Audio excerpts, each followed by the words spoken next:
Hey, what's up, guys? It's Dalton from DT's Kool Kards. It's been a while since I posted to YouTube. I've done a pretty good job with my Instagram. I think that I linked it or whatever in the YouTube thingamajiggy description, whatever. I'm doing really good on my Instagram stuff, but I'm really falling behind on my YouTube stuff. So, real quick, as I do want to get back into it, need to get back into it, have to get back into it, I want to give you guys a brief just update on what I had going on and where my business was at. A couple months ago, I switched over to doing just Japanese booster boxes instead of doing singles. I just gotten to the point where I was working all day and we have an infant. I'm pretty sure I've already told all this to you guys, so I apologize. But I started doing Japanese booster boxes. And for a while, I thought I was Jack on top of the Titanic, king of the world. Good Lord, cash was coming in, cash was going out. I was grinding, I was hustling, I was listening to the new Rick Ross Miami Minx song or whatever. And then for everyone that pays attention, you probably know what I'm about to say. About 8 weeks ago, the Japanese booster boxes market just went bananas.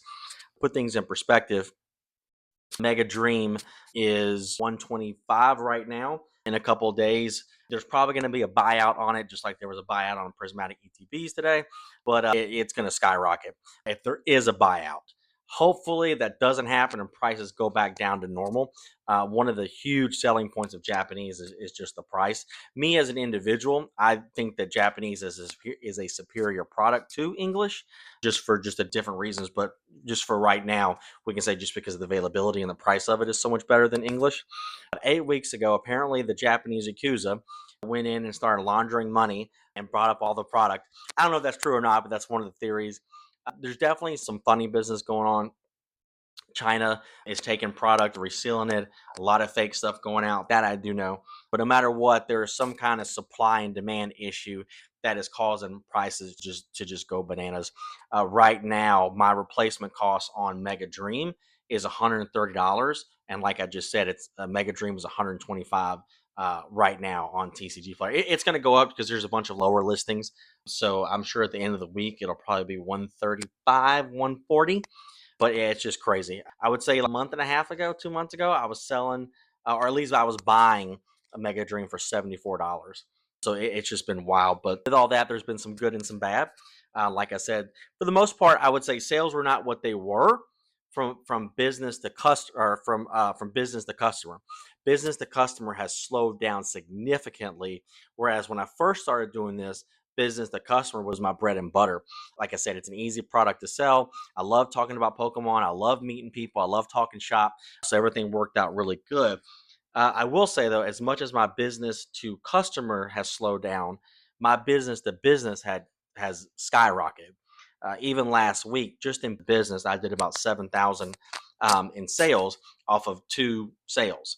One streamer, Rip Knot, or whatever you want to call it, bought up a third of my inventory, and then literally 2 days later, another streamer, whatnot, or whatever, bought up the other 70%. So I think last week, typically I look at weeks from Wednesday to Tuesday, just because that's how I did at my previous job.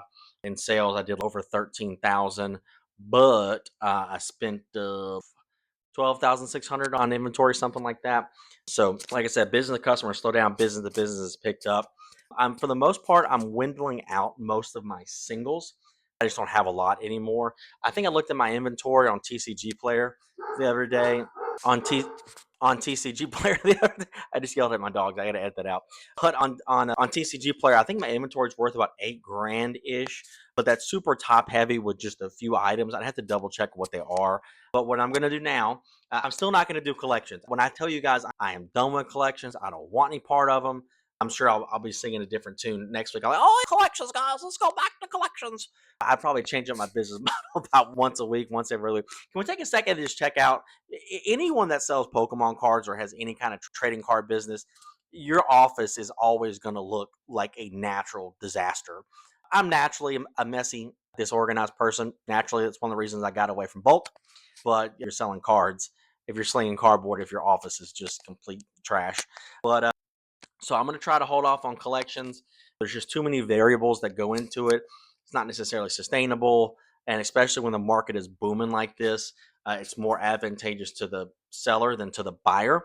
So I'm going to hold off on that. And what I'm going to get back into is bulk. The thing about booster boxes is your sales are going to be great, but your margins aren't necessarily going to be what you want them to be, right? So the customer is about 15%, and then business is about half of that. So what my thought is, I would sell bulk to bridge that gap. At least bridge what I would do essentially would be buff up my business to customer, because let's say if I sell $150 worth of booster boxes and then I do a bulk order and I net like $4 off of it, it kind of balances that out. The business to business is really just going to be the same. It's going to be about 7.5%. But that's why I'm going to go to bulk. I'm going to have to redo a lot of my infrastructure, and now I have everything settled up. I lowered my prices just a couple of days ago, and I've already had to refund 4 or 5 cards. And one thing that I would really like stress to you guys, I'm not the biggest fan of bulk. I don't think bulk is going to save your business. I don't think bulk is going to make you a whole lot of money. It's the easiest thing to get into, so it's the most competitive, the most saturated. But I will say, that when they had their around the time they had rotation, I'd say a couple months before that, TCG Player on direct went up to a 40 cent price point or floor. Since then, every single trainer card has gone up to at least 20 to 25 cents. Your boy had 70, 80,000 cards on deck, but I sold them all. I sold every single one of them. I have like 15,000 cards now, but it's mainly Magic Bulk for the quantity anyway. I sold all of them, and man, do I regret it. Like Team Rocket Patel, I must have had 100 of them, and now the other day I found 10 of them. Like, oh God, thank you, I found 10 of them. And sure enough, somebody bought all of them. But that's gonna be the business model for right now, guys. I'm just gonna keep on doing the booster box thing, just because it's so easy to bring cash in with the booster boxes in one way or another, and then doing the bulk to go along with it. Dogs again. Lost my train of thought there, but that's going to be the business model. 100%, guys. This will be a $400,000 business if I can keep things up. The real test is going to be next year, when hopefully some of this dies down, because it does need to die down. 100%, this needs to die down. Just the hype and the bubble, or whatever you want to call it. So the real test will be next year, and that's really what I would challenge you guys to do. Is what are you doing today that's going to help you out when things get tough? What I always said when I worked at Canes was, right now, when things are easy, we have to make them hard. So when things are more difficult, they're easier, right? Or at least in theory. So that would be my challenge to you guys, is make sure you're putting it right now. Anyone can make money selling Pokemon cards. I spent $4,000 the other day on booster packs, on black and white booster packs. And 100%, this guy made so much freaking money off of it, because he was just going in and buying lots of it. So anyone can make money on this doing right now. But the thing is, are you going to be able to build a business with it? And that's what I would make the key takeaway. So y'all have a good one. Looks like this thing is ending in 2 seconds. So